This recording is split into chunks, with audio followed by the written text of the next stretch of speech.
गणनायकाय गणदैवताय गणाध्यक्षाय धीमहि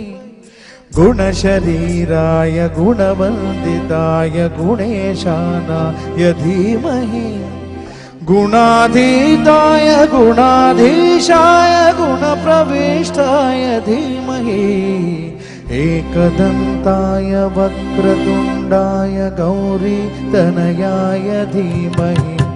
गजेशानाय भालचन्द्राय श्रीगणेशाय धीमहि